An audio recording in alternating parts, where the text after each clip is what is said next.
This is a reading in A Course in Miracles, Chapter 28, Section 7, The Art of Safety. God asks for nothing, and His Son, like Him, need ask for nothing. For there is no lack in Him. An empty space, a little gap, would be a lack. And it is only there that He could want for something He has not. A space where God is not, a gap between the Father and the Son, is not the will of either, who have promised to be one. God's promise is a promise to Himself, and there is no one who could be untrue to what He wills as part of what He is. The promise that there is no gap between Himself and what He is cannot be false. What will can come between what must be one, and whose wholeness there can be no gap. The beautiful relationship you have with all your brothers is a part of you because it is a part of God Himself.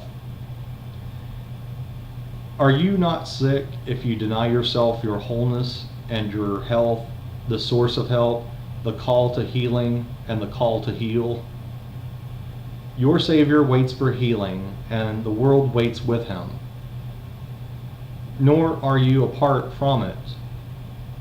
For healing will be one or not at all, its oneness being where the healing is. What could correct for separation but its opposite? There is no middle ground in any aspects of salvation. You accept it wholly or accept it not. What is unseparated must be joined, and what is joined cannot be separate. Either there is a gap between you and your brother, or you are as one. There is no in-between, no other choice, and no allegiance to be split between the two. A split allegiance is but faithlessness to both, and merely sets you spinning around to grasp uncertainty at any straw that seems to hold some promise of relief. Yet who can build his home upon a straw and count on it as shelter from the wind? The body can be made a home like this because it lacks foundation in the truth. And yet, because it does, it can be seen as not your home, but merely as an aid to help you reach the home where God abides. With this as purpose is the body healed. It is not used to witness to the dream of separation and disease, nor is it idly blamed for what it did not do. It serves to help the healing of God's Son, and for this purpose it cannot be sick. It will not join a purpose not your own, and you have chosen that it not be sick. All miracles are based upon this choice and given you the instant it is made. No forms of sickness are immune because the choice cannot be made in terms of form.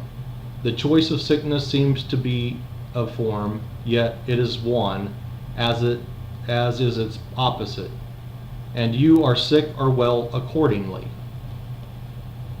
But never you alone. This world is but the dream that you can be alone and think without affecting those apart from you. To be alone must be you are apart, and if you are, you cannot but be sick. This seems to prove that you must be apart. Yet all it means is that you tried to keep a promise to be true to faithlessness. Yet faithlessness is sickness. It is like the house set upon straw. It seems to be quite solid and substantial in itself, yet its stability cannot be judged apart from its foundation. If it rests on straw, there is no need to bar the door and lock the windows and make fast the bolts. The wind will topple it, and rain will come and carry it into oblivion. What is the sense in seeking to be safe in what was made for danger and for fear?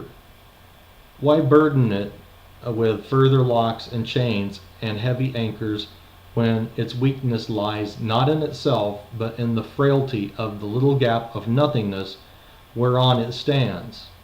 What can be safe that rests upon a shadow? Would you build your home upon what will collapse beneath a feather's weight? Your home is built upon your brother's health, upon his happiness, his sinlessness, and everything his father promised him. No secret promise you have made instead has shaken the foundation of his home. The winds will blow upon it, and the rain will beat against it, but with no effect. The world will wash away, and yet this house will stand forever, for its strength lies not within itself alone. It is an ark of safety, resting on God's promise that his Son is safe forever in himself. What gap can interpose itself between the safety of this shelter and its source? From here the body can be seen as what it is, and neither less nor more in worth than the extent to which it can be used to liberate God's Son unto his home. And with this holy purpose is it made a home of holiness a little while, because it shares your Father's will with you. That is the end of the reading in A Course in Miracles, chapter 28, section 7.